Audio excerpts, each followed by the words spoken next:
Welcome to Prepare For Takeoff. I'm the creator and host, Terry L. Cyrus. We're the podcast dedicated to amplifying Black excellence. Every week, we sit down with a proven professional or rising entrepreneur. This week, we're sitting down with Amy DuBois Barnett, former editor-in-chief, media executive, and novelist. Amy, what's going on? How you doing, Terry? Happy to be here. I'm happy that you was able to make some time. You have a very busy schedule, just setting, promoting your new book, and congratulations on that. Please allow me to give you your virtual flowers, well-deserved. And I've been watching you doing your thing for years. I'm sure many of our viewers and listeners have been watching as well. And I want to give you the opportunity to just unpack your journey. A lot of times people, when they see people like yourself at the heights that they see you, like, oh, wow, she's a novelist. She already has her book and an adaptation been acquired by Hulu and Lee Daniels and all of these cool things. She was the youngest Black editor-in-chief in history with Teen People. But how did she get there? So a lot of people, they're like, okay, well, I know she went to great school. She went to Brown, she went to Columbia. But more importantly, I want to give them the opportunity to get to know the person, Amy. So with that being said, where did it start from you? Where did you grow up at? I mean, well, first of all, I appreciate how you wove in my bio there. I see you, Terry. Okay, very nice. A little something. You wove in my novel, the development deal I have for the television adaptation of If I Ruled the World with Lee Daniels and Hulu, so all the things. So I am thrilled for this transition. But you're right, it has been a journey. You know what I mean? So, I mean, for me, I was born in Chicago. Both my parents are academics. You know, they were getting their PhDs at the University of Chicago. And that was really something that very much shaped me, you know, this kind of being born into this family of folks that valued education so much. You know, it really kept me grounded. There were moments in my life when I could have gone the direction of, oh, I'm going to be a cute girl on some dude's arm. But I was always like, no, I'm the smart girl who works hard, which was really helpful. My inner nerd, my inner sort of, you know, my work ethic, you know, all of that, you know, was shaped by my parents, and it has stood me well all these years. And so, I mean, I just had a very circuitous kind of route, I guess, into media and into being creative. I mean, my life was very anomalous and interesting. You know, I went to French school when I was younger. I went to the United Nations school. So I had this very international background. Do you know what I mean? By the time I was in my 20s, you know, I lived in, I think, 12 different cities on 3 different continents. So it was like a lot of those things sort of were baked into me and made me into somebody who both deeply valued our community, but also like sort of saw the world, you know what I mean? And was really interested in adventure and exploring. So, I mean, when I was in my 20s, after I spent some time in the finance industry, not my spiritual journey, the fashion industry, not my spiritual journey, you know, I went to Ireland actually for a year, studied writing and literature, and built my portfolio to apply to grad school. And in my 20s, I got a master's in fine arts and creative writing.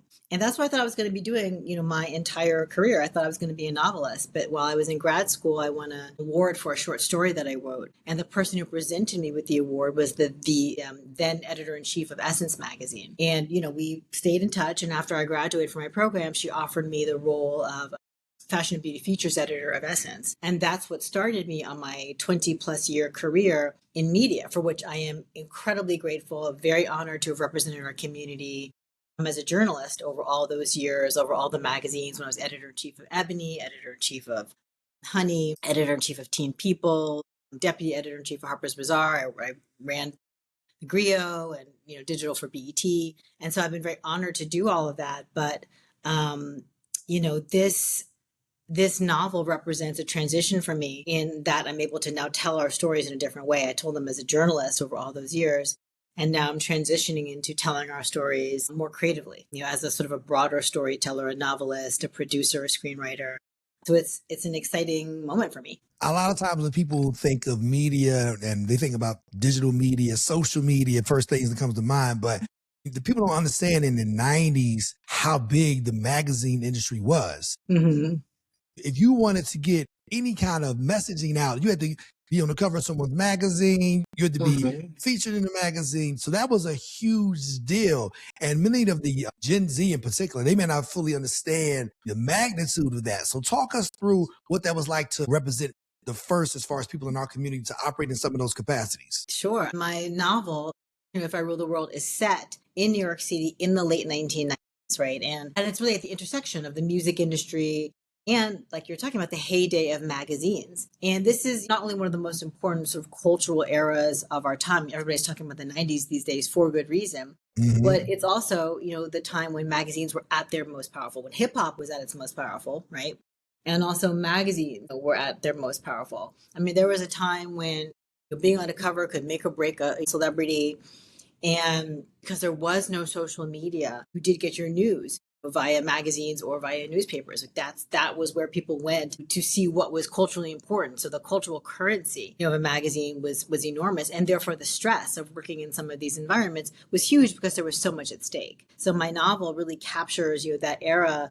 So generally, like the 1990s in New York, but also what it felt like to work in the pressure cooker of the magazine industry at the time that was at its most powerful and glamorous and high stakes. I understand and realize the magnitude of which is to get an invite to that magazine party, or you're checking to see if there's a new album coming out with the source, how many mics did they get? And that was really, like you said, the currency of which people relied on that. That was like the lifeline of messaging, because although it was the golden age of hip hop, there was still like some barriers as far as who was telling those stories and 100%. how you could get the word out. But people 100%. relied on those magazines, and I had a stack of magazines. I'm sure I wasn't alone. And I can only imagine the pressure that came with that, especially rising all the way to the top, the editor-in-chief, and to have all those people reporting to you at such an early age. I was editor-in-chief for the first time when I was 30 years old. I was editor-in-chief of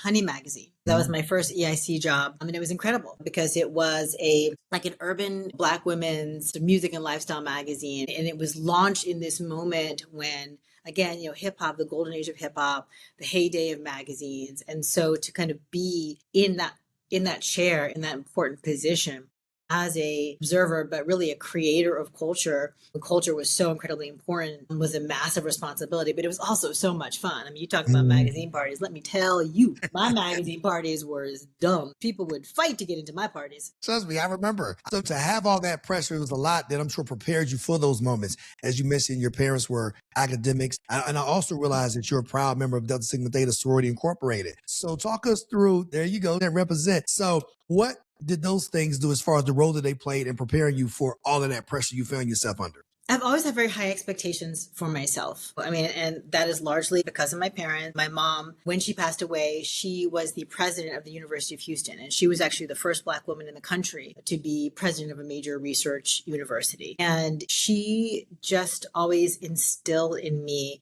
this idea of excellence. And as a result, I just sort of have a inability to think in a way that to accept, mediocrity in myself. It's very hard for me, but also it's like a pro con. On one hand, it's difficult. On the other hand, it's really pushed me to the levels that I've achieved over all of these years. And then when I was in college, Delta Sigma Theta Sorority Incorporated, that enabled me to be part of a powerful sisterhood of amazing women, right? And that I felt surrounded by and supported by all of these years. I mean, I was Springline 89. I've been at Delta for almost 37 years. So, I mean, I have felt supported by this organization in so many different ways, and I'm so incredibly proud of it. And I've never been more grateful for this sisterhood as I've been launching If I Ruled the World. Just the way in which, sorors have come out and supported me and held me down. I mean, it's been amazing. And so to have that kind of like wind at your back and energy around you as I continue to sort of strive for new things has been incredible. And I think not only did your parents not accept you being mediocre in any capacity, neither did your sisters, Delta Sigma Theta Sorority Incorporated. I know, being a proud member of Omega Psi Phi Fraternity Incorporated, have been so since spring 91. You realize and understand it's not just about you. And there's so many people who have had that level of success and greatness, and you like, if they can do it, I can do it. And you know, I was always that little kid that I never wanted to be like that regular guy. I want to be a fireman. I want to be this. I wanted to be somebody significant. And I think joining the fraternity allows you to understand and realize that this is a group of significant individuals that represents a level of eliteness in my social circle, on my campus, at my HBCU. So it just gave me it gave me that confidence, and I'm sure it gave you that same confidence. So when you walked into those rooms, you felt as though you belonged. Listen, and I love my Omega Psi Phi. I love my frat. I was a Q Pearl before I was a Delta, for the record. Okay. I was a Q Pearl. Right. I don't even know if the Q Pearls exist anymore, but I was a Q Pearl before I was a Delta. So I very much respect your fraternity, sir. I appreciate that. So now, not only have you operated, as you mentioned, in the spaces and places as far as in publishing, but then as a media executive, you had a number of different roles at BT, ESPN. So talk our viewers through what that transition was like and what some of those roles consisted of. Sure. I was editor-in-chief of Ebony maybe about 10 years ago. And I saw what was happening in the magazine industry. I realized that print was becoming less powerful, didn't have a huge future. And so at that point, I transitioned. I left Chicago. I moved out to Los Angeles and I went into more of digital media. So that's when when I first moved out to Los Angeles, I helped ESPN launch The Undefeated, which is a whole separate story. But it was my transition into digital media. And then from there, I was, the chief content officer and executive VP of digital for Byron Allen Entertainment Studios and TheGrio.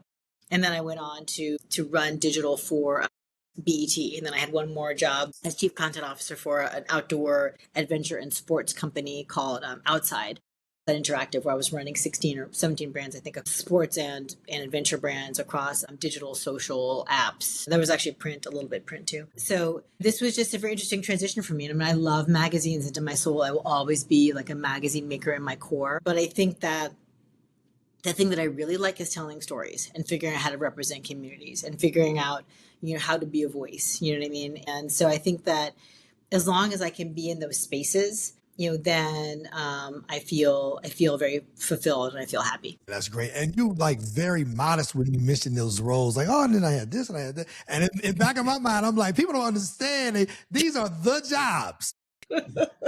Like, she's a boss. Let me just let that be made very clear. Amy is a boss. She was running stuff. She's like, oh, I set up the Undefeated. This is a little side note. But then, like, come on, you are a real life superhero. Stop playing. Okay.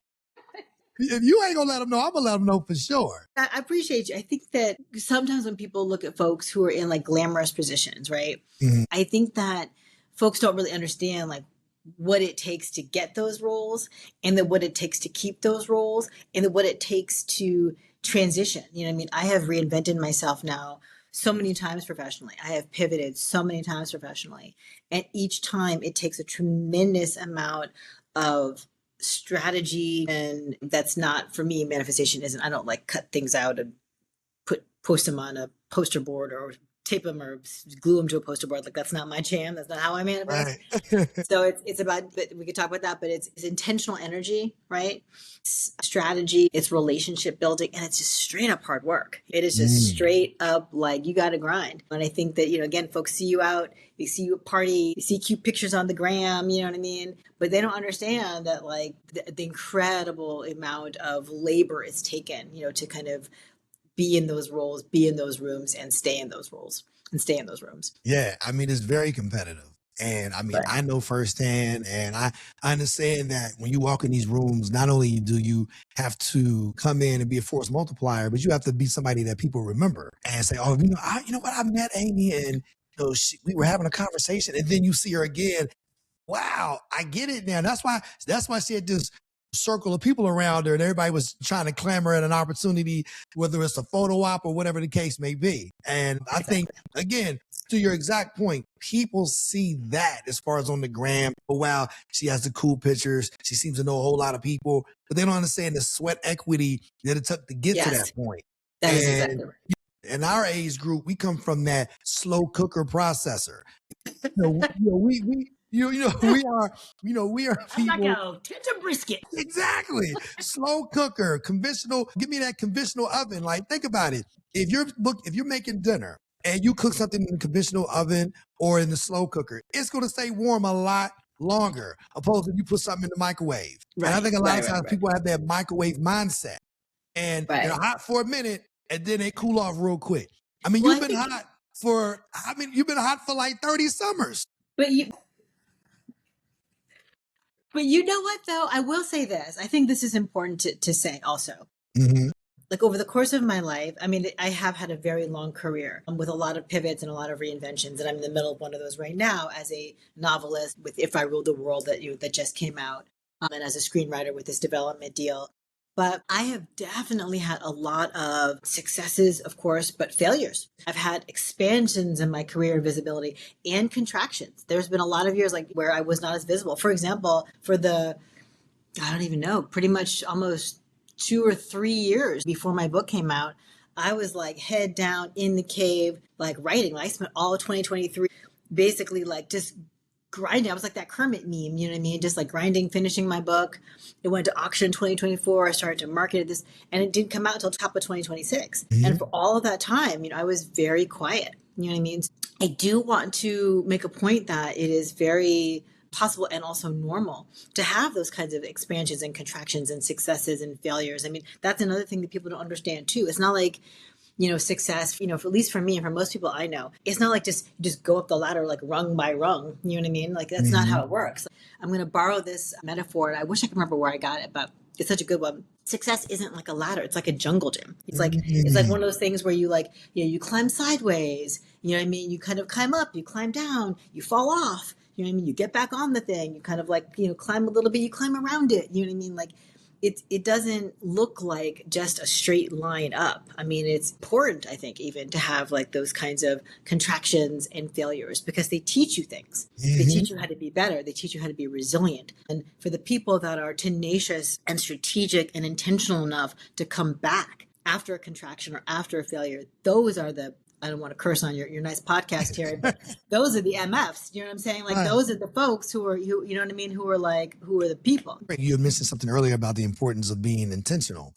You have to be intentional of what it is you're trying to accomplish, whether you're trying to pursue a goal in mind or you're trying to make a pivot. You have to be intentional in that capacity, and you have to embrace the organic capacity of which. I think a lot of times people have this scripted idea of how things are going to happen. And in the world of success, and no matter what the industry, nothing is scripted, and you have to learn how to figure it out on the fly. And one of the things I shared with somebody, one of my friends, got his PhD not that long ago. I said, to succeed in the business of entertainment, to succeed as an entrepreneur, it's like somebody saying, Amy, I want you to go to a small town in Iowa, but you can only travel at night with no headlights, with no GPS. Nobody's telling you how to do it. Nobody's telling you to do. You have to figure it out. You better figure it out. You have to figure it out. You got to figure it out. And I agree with you. And to me, like that intentional energy and that kind of vision, that for me is a huge chunk of what manifestation is. It's figuring out where you want to go, right? And seeing it, right? And then when you kind of understand where you want to go, then you can reverse engineer the steps to get there. Right. You can be like, okay, well, I want to be over here. So what's the first thing I got to do? You know, like how do I even and so for me, like one of the things that I do is there's a couple things. I build relationships, right? And not in like a transactional way, because I think that's kind of yucky. So I like who I like. I'm not like fake liking people because I want something from them, because that's also, the energy there is not good. That's not attractive energy. But, I have relationships with people that I have built over decades. And a lot of people that I called on when I was launching If I Ruled the World, these are relationships I've had for 20 plus years. And people don't understand that networking, I network, but I don't network like, again, transactionally. I build relationships. Like that's really what networking is. And then the other thing that I do is I'm always seeding things. And let me get back to relationship things. And I will say one thing about networking and relationships before I transition. By the time you need a relationship, it's too late to build it.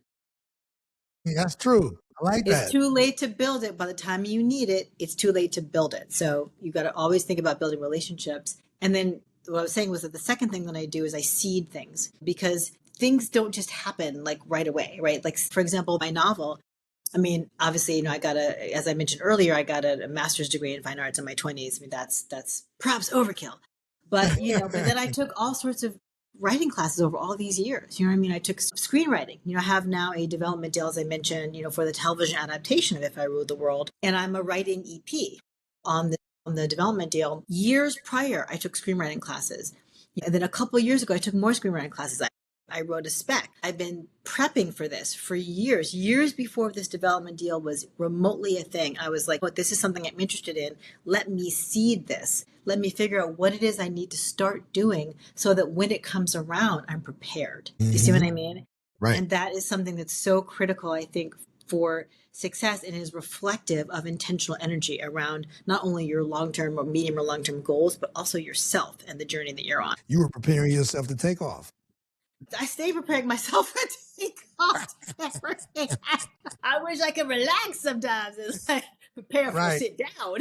Right, exactly. I hear you. What actually led to the novel? Was it something that you always wanted to do, or how did that come to be? I always loved writing. When I was kind of coming up, and I would talk to my professor parents about what I wanted to do, and well, my mom was an academic administrator by that time, and my dad left academia sometime in my youth, but they would caution me about journalism. They would say, oh, it's a triangular field, right, with a couple people at the top and like a million people at the bottom, and it's really hard to succeed. And I think if I had become an English professor, they would have been, very happy, right? It was a family scandal that I didn't get a PhD. I only have a master's. And I think that but I always loved writing, you know what I mean? So, when I was coming out of college, I was like, okay, well, I'm going to sort of do the thing that Black folks you think is like, I'm going to be like lawyer, doctor, engineer kind of thing. So I was going to be a lawyer, and, the sort of profession one goes into if one's like liberal arts smart and you don't know what you want to do, I'm going to be a lawyer, right? So I thought I was going to do that. Took the LSAT and everything, but I just couldn't shake writing. When I was editor-in-chief of Teen People, I actually started If I Ruled the World. I have it right here. I started my novel then, and I wrote about 100 pages. And, because the novel is inspired by my experience as editor-in-chief, right? So I was kind of writing, it's not my story. We get into, I'm sure you have questions about that. It's not my story, but it's based in a world, it's inspired by my experience. It's based in a world that I know very well. So I started to write about that world, but I was so close to it. You know what I mean? I was in my 30s. My protagonist is turning 30. You know what I mean? And I didn't have a lot of perspective on it. So I put it aside. I wrote my nonfiction advice book, CB Image Award nominated nonfiction advice book, and then put the novel aside for years. But the story would never leave me. And finally in 2023, I was like, God, I really need to finish the story. And by then I had the perspective. I had the insight that you get after all those years of distance, from the era and from that period of my life to really write a much more layered and interesting book. So it's still like a fun, juicy page turner, but I'm layering in themes of, the cost of ambition, of finding your voice. I'm talking about the misogyny, that we're kind of hearing about, in the news and in the reckoning that's happening in the music industry. Because this is that era, I'm writing about that rampant misogyny and the racism that, my protagonist faces. And so I needed all those years of distance in order to be able to write the novel that I wrote. And I finished it in 2023, and then it went to auction at the top of 2024 and was acquired by my wonderful publisher in a 2-book deal. That's great. 2-book deal at that. 2-book deal, sir. That's right. That's what we do. Man, it's all you do is win, win, win. And then I noticed how you slid that in there, had the little advice book nominated. I'm like, wait a minute, let's roll that back. What led to that even, as far as the advice book that was nominated for Image Award? When I was editor-in-chief of Honey magazine, I started writing my editor's letters in a very particular way. Magazines are interesting, right? There's limited real estate. It's finite, right? There's X number of pages and that's it. And a magazine, the editor-in-chief normally has a page where they write, whatever they write. And most magazine editors-in-chief write things like, on page, 158, there's a great beauty story. On page, 100, there's a fabulous fashion spread. Look on page 68 for our profile, whatever. And I was like, well, this is just a waste of real estate. So I started to write my editor's letters in a very different way, where I would talk about something that happened to me. It was almost like not quite formulaic, but I eventually kind of, I realized I was writing in a particular way. I would talk about something that happened to me, a lesson that I learned, and some advice, for my readers so that they could either achieve this thing or not repeat the mistake. And I wrote a lot about my mistakes because I wanted to humanize success. I wanted people to understand that successful people it's not like we're just stay winning, everything is fabulous all the time. Like, no, I get embarrassed, I have some failures, I have things that happen. And so I wrote a lot about that. When I left Honey and I went to Teen People, a literary agent reached out to me because I guess she'd seen, many of my letters, and she was like, hey, I think you have something here. Is there a way we can turn this into an advice book? And so those letters kind of became the anchor, a different version of those letters, became the anchor, the thematic anchor, I guess I should say, for my advice book. And the advice book, it was partially because of the letters from Honey, but also, when my mom, died when I was 22, as I mentioned, I don't know if I told you the age, but I was 22 when she passed away. And so I learned a lot of lessons at a relatively young age. And so I took those lessons that I learned from her passing and my desire to humanize success, and I wrapped that together into a nonfiction book, an advice book that ultimately was nominated for an Image Award. I know your mom is shining down on you with a smile from ear to ear. Like, look at my baby girl down there doing her thing. Thank You know, you. the seeds that she sowed Don't make into me cry, you. Terry. Don't make me cry, sir. I'm doing really Right. well. But listen, you are phenomenal. You're doing your thing. So now that was my question. You read my mind. Like, so is this your story of I Ruled the World? But you're saying it's wrote in a manner in which you can tell it because you live that reality, but it's not necessarily about you. But it's some close parallels, if you will. Well, there are framework parallels, right? There's obvious, parallels between myself and my protagonist, Nikki Rose, and If I Ruled the World. And so it's an obvious question, is this your story? But she and I are very different people, The life that I lived before I became editor-in-chief of Honey magazine, and yes, she's editor-in-chief she becomes editor-in-chief of Sugar magazine. You can see my sugar necklace right here. There you go. I'm representing. Representing. But by the time when she becomes EIC of Sugar, she's a very different person than when I became EIC of Honey for a lot of different reasons. There's so many different, for example, her parents are both alive. Her father has a different background. She grew up in a different way, basically. So we see her making decisions that are very naive. You know what I mean? We see her making decisions. I mean, she's very messy. You root for her ultimately, but she makes a ton of mistakes throughout the book. And I made mistakes too. Don't get me wrong. I just didn't make these mistakes. You know what I mean? I just didn't make these mistakes. So it's kind of like I wrote this woman who had some parallels with me, but was really a very different person. And it was kind of interesting. It was like, in addition to her being like structurally sort of different, it's kind of like I get to write a character who is like, okay, well, what if I went left instead of right? You know what I mean? Like, what if somebody in my general position had made this kind of decision versus that kind of decision? Because there's certain decisions that she makes that I would never make in life. So it was just interesting to kind of explore them in a novel kind of capacity. You humanize the character as you humanize your own journey. Because a lot of times when people think of individuals who's had all this success, a lot of times those individuals, they don't spend that much time highlighting their failures or highlighting the things that they learned from as far as mistakes made. So not only do you share that in the letters that you wrote as the editor-in-chief, but you also share that in the story that you tell as this individual is not you, but there are some similarities, but still there's a lot of things that are distinctively different from what you know your reality to be. What I also want to know, and I'm sure our viewers and listeners want to know as well, like a lot of times when you think of like somebody, acquiring a TV deal for their literary work, a novel, whatever the case may be, it was almost like immediately after I heard that the book was out, then I heard that, guess what? You got a TV deal and the rights have been acquired by Hulu. So how did that happen so fast? And like Harry, how did that all come to be? Sir, I'm going to go back to the earlier part of our conversation about hard work, and people do not understand. Right. Do not understand what it takes. So when I was writing the book, again, it's set in New York City in the late 1990s. And hopefully when you read the book, you see it in the same way I did, right? Because I was really important to me to authentically represent the era. So not just the journey of the characters, but also just what it felt like to be there, like what it looked like, what it smelled like, the fashion, like the music, like everything is represented like in the book with a lot of texture. As I was writing each scene, I could see them like play across my mind. I could just see it. I always wanted this book to be on screen. I just knew that it should be on screen. And so after my book was acquired by Flatiron, my wonderful publisher, I worked with my literary agents to get Hollywood representation because my literary agents represented a lot of authors whose works had been turned into movies or TV. And I was always like this. I had intentional energy around this. I was like, this is what I want. I'm going to do this. And so I talked it into existence. I talked my way into getting wonderful, Hollywood representation. And then we strategically were thinking, okay, well, how are we going to take this book out to market? Like when, how? And what happened is that a book scout, there's these things called book scouts, which I'd never heard of in my life before a couple years ago. Book scouts got a hold of my book and gave it to various, Hollywood like studios and power players, I guess. And a very powerful woman in Hollywood who used to be, I guess, vice chair of Fox Pictures, and she was president of Paramount Pictures, and now she's producing. She got a hold of my book. She read it, loved it. And before it came out, mind you. And then she gave it to Lee Daniels, and he read it and loved it.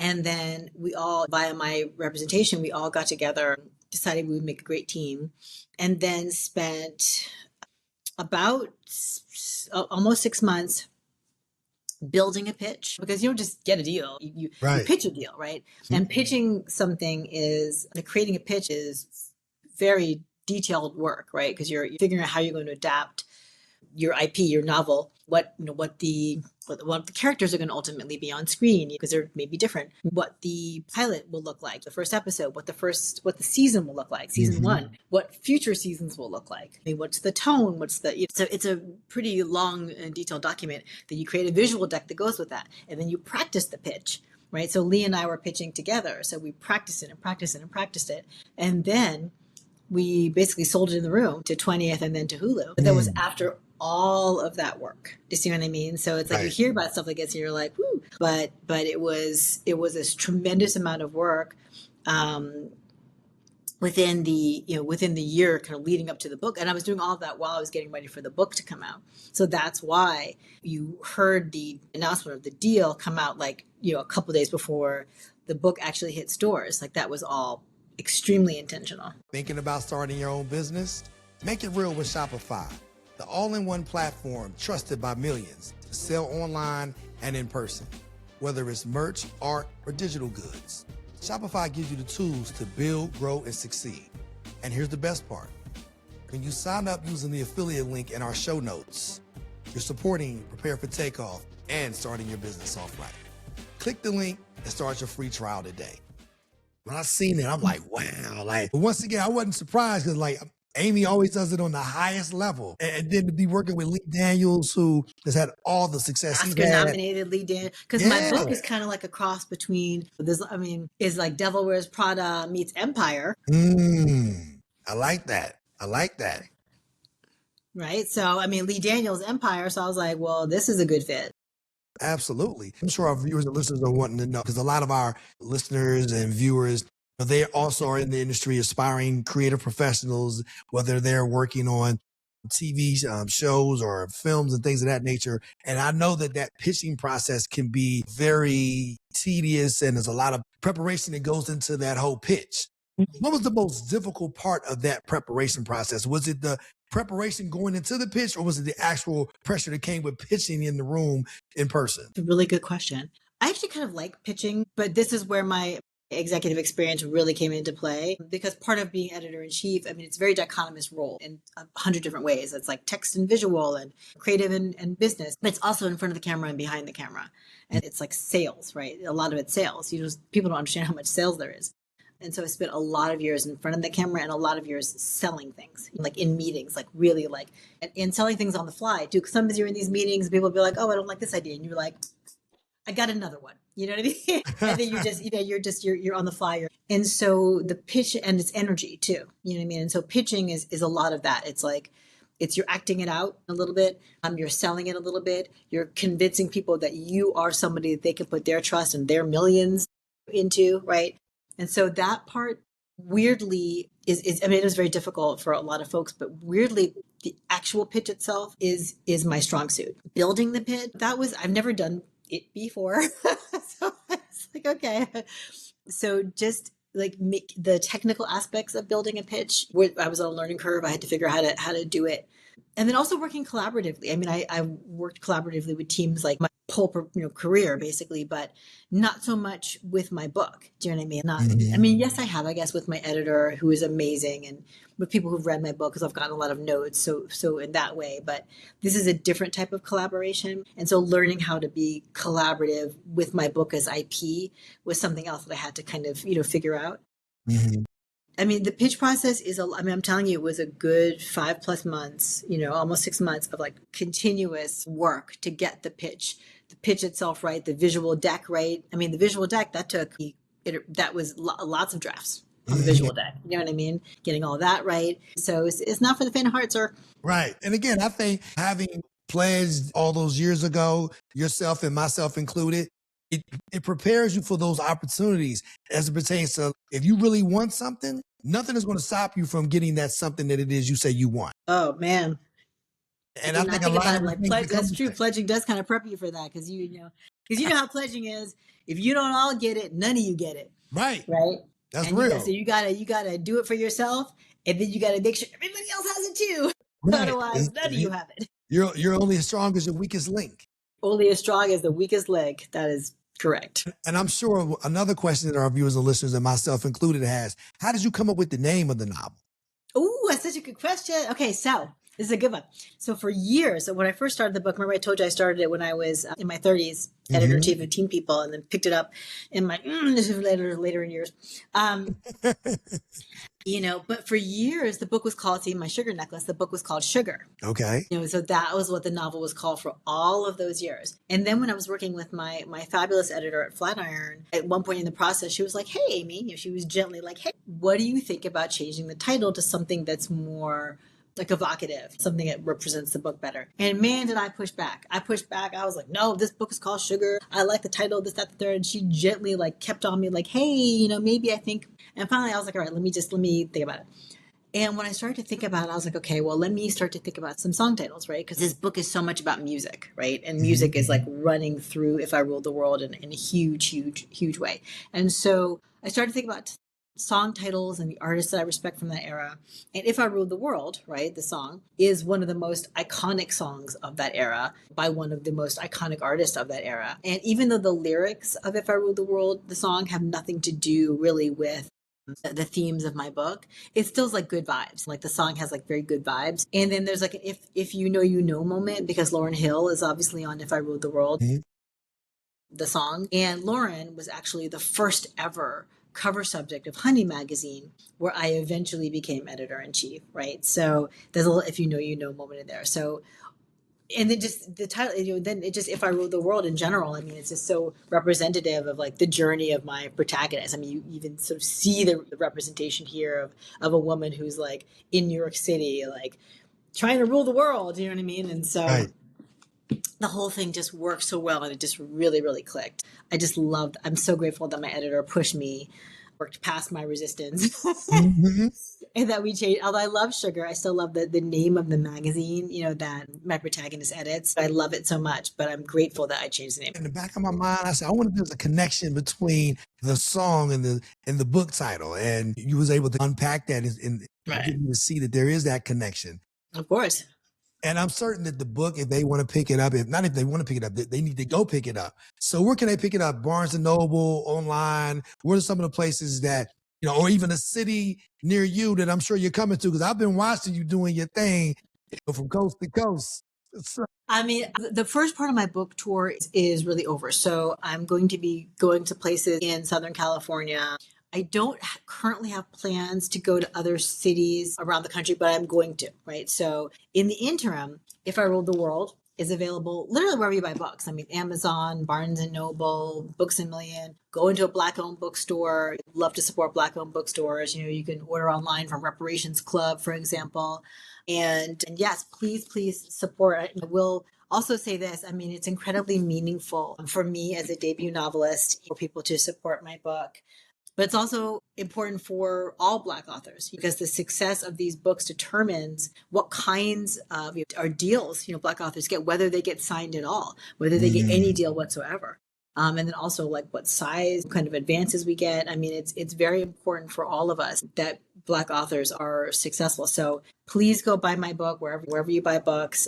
And then if you like it, if you enjoy it, please recommend it to your friends. Please recommend it to book clubs. And please do leave me a review on Amazon or Goodreads, because all of that makes a difference in the algorithm. So I very much appreciate the support. So make sure you tell a friend to tell a friend. Tell a friend to listen, because that's the thing, you have to keep momentum going. It's one thing to have like a sort of splashy launch for a book, but it's another thing. At some point, word of mouth has to take over. And I've been very grateful. People seem to be really loving my book. So I'm getting a lot of word of mouth and wonderful kind of reviews, and book clubs are calling me. And so I just want to kind of keep that going. And sorors, if there's any D9 folks, any folks with book clubs, D9 folks, please support my Delta sorors. Please, I've gotten so much outreach from various chapters about like book clubs and speaking virtually and all of that. We're coming in person, and I would love to do it. So I love book clubs too. This episode of Prepare for Takeoff is brought to you in part by Riverside, the platform that I trust to record studio quality podcasts right from my laptop. With Riverside, I get crystal clear audio and 4K video. Plus, is super easy to use. Whether you're a beginner or a pro, Riverside helps your podcast sound amazing. Try it out for yourself. Click the affiliate link in our show notes and start recording like a pro with Riverside. Amy, you're truly the embodiment of Black excellence. As we close out our conversation, I wanted to give you the opportunity to leave our viewers and listeners with 3 things that you feel will help them prepare for takeoff. So as you prepare for takeoff, I think one of the most important things is to get comfortable with being uncomfortable, is to really understand that fear is growth, and that the only way you can evolve into the person that you're meant to become in life is to step outside of your comfort zone and step into an area where you might feel a little bit afraid, right? It's not something that you know well. It's outside of your comfort zone. You are therefore uncomfortable, right? Mm-hmm. But it's in that discomfort, it's in that fear that you start to really become who you're meant to be. So I think that is a huge one. I think also understanding that by the time you need a relationship, it's too late to build one. So continuing to think about networking not as asking people for things, so that's not what it is. Think about networking as building relationships and really establishing a connection with somebody, and think about what you can do for them, for example. But it's when you kind of build that connection over time, then that's when that person becomes somebody that you can call on when you actually need something. So that's thing number 2. And I guess the third thing, we talked about this, but it's intentional energy, right? And it's my version of manifesting, which is really just envisioning what you want for yourself, putting intentional energy behind it, seeding the kind of skills or relationships or certifications or whatever it is you need in order to reach that goal, and then just putting in the work, right? So I would say that manifesting, again, for me has been an incredible part of how I have achieved what I've achieved. But it's not, again, for me, people do it different ways. It's not sort of cutting out pictures from magazines and gluing them to poster board. It's intentional energy and then doing the work. As I mentioned before, oftentimes there are no GPS coordinates. You just gave our viewers and listeners GPS coordinates that if they just put that into their navigation, that's going to get them to their destination a lot quicker than if they try to get there by trial and error, or they try to get there just based on what they know. Because at the end of the day, we learn from those mistakes. And people, I always say this, the way you said it was brilliant. Yes. Nobody wants a transactional relationship. That's the equivalent of somebody that we shame people. Oh, she's a gold digger. He's this, he's that. Those are transactional relationships. Yes. But how can you expect for people to not give you that same pushback if every time you call their phone, you're in need of something, you want something, and then get upset if you can't get it? That's exactly right. Yeah, that's not a relationship. That's a hostile takeover. You know what I'm saying? We can't have that. It's true. But just people think about networking in the wrong way. I tell my son this, my son's a sophomore in college, and I'm like, look, these folks that you're meeting, I'm like, don't just call them when you need stuff. Like if you see something in on your socials or wherever, and you see something that they've done that has success they've had, ping them and be like, hey, congratulations on the success. I saw such and such. I thought it was so great. Have a great day. Right. Just do that. Right. Don't keep calling like, hey, can I get an internship? Like that's put me on. What's up? Put me on. And we have experience in doing that because think about it. When we were kids, none of us had anything. So you just made friends. It wasn't about what that friend could do for you. You just made friends with people. And then over time, if you've been friends with somebody with them for 5 or 10 or 15 years, then they're going to naturally, if they can do you a solid, they will. But they're not. The other thing is, I will say this too, just be a good person, be a nice person. I mean, I think that shouldn't be, truthfully, that shouldn't be like a strategy. You should just be a decent human being, right? But I think back to when I was coming up, like a baby editor-in-chief or whatever, and there was assistants and stuff.